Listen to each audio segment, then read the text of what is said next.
Hello friends, आज मैं आपको बताऊंगी कि जो हमारे पास सिली हुई पैंट होती है उससे नाप के हम दूसरी पैंट की कटिंग कैसे करते हैं। तो ये जो हमारी पुरानी पैंट है हम इसकी नाप कैसे लेते हैं और कौन कौन सी हमें नाप लेनी होती है पैंट कटिंग करने के पहले। अगर आपको भी इस तरह से पुरानी पैंट से नाप के हमें एक नई पैंट की कटिंग करनी है तो उसके लिए कौन कौन सी नाप जरूरी होती है, चलिए मैं आपको बताती हूँ। तो सबसे पहले हम पैंट को इस तरह से फैला के रख लेंगे। ये मैंने फ्रंट साइड को रखा है, ये इसका आगे का पार्ट है। तो इस तरह से इसे अच्छे से हम फैला के रख लेंगे। अब इसके बाद हम इंची टेप लेंगे।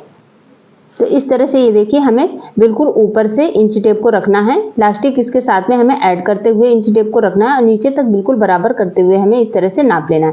ये देखिए 36.5 इंच इसकी लंबाई निकल के आई हुई है, ये इसकी तैयार नाप है।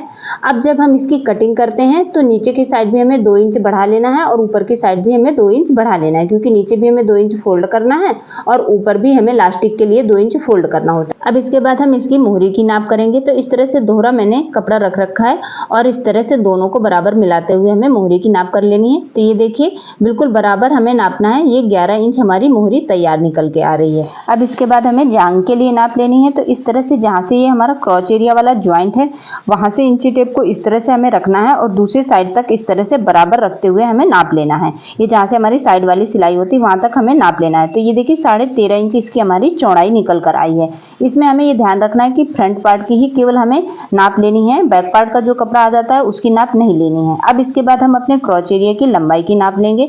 तो इस तरह से कपड़े को पकड़ेंगे और ऊपर से हमें इंची टेप को रखना है। इसके साथ में हमें ये इलास्टिक भी ऐड करते हुए रखना है, यानी कि इलास्टिक को साथ में मिलाते हुए हमें इस तरह से इसको इंची टेप को रखना है और जहां तक हमारा ये क्रॉच एरिया वाला ज्वाइंट है वहां तक हम इसको नाप लेंगे। देखिए इस तरह से हम इसकी नाप ले लेंगे। तो ये हमारी 13.5 इंच इसकी क्रॉच एरिया की लंबाई निकल के आई हुई है। अब इसके बाद हम हिप के लिए नाप लेंगे। तो उसके लिए हमने ये जो हमारी क्रॉच एरिया वाली सिलाई है वहां से हमें इस तरह से इंची टेप को रखना है और जो हमारी साइड वाली सिलाई है वहां तक इस तरह से इंची टेप को बराबर रखते हुए हमें नाप लेना है। तो ये देखिए इसकी हमारी चौड़ाई 11.5 इंच निकल कर आई हुई है। ये देखिए इस तरह से हम नाप लेंगे। अब इसके बाद हमें कमर की नाप लेनी है। तो हमें इलास्टिक कितनी डालनी होती है, तो इस तरह से हम दोनों को बराबर पकड़ते हुए देख लेंगे। ये देखिए 14 इंच हमारी कमर की नाप निकल के आई हुई है।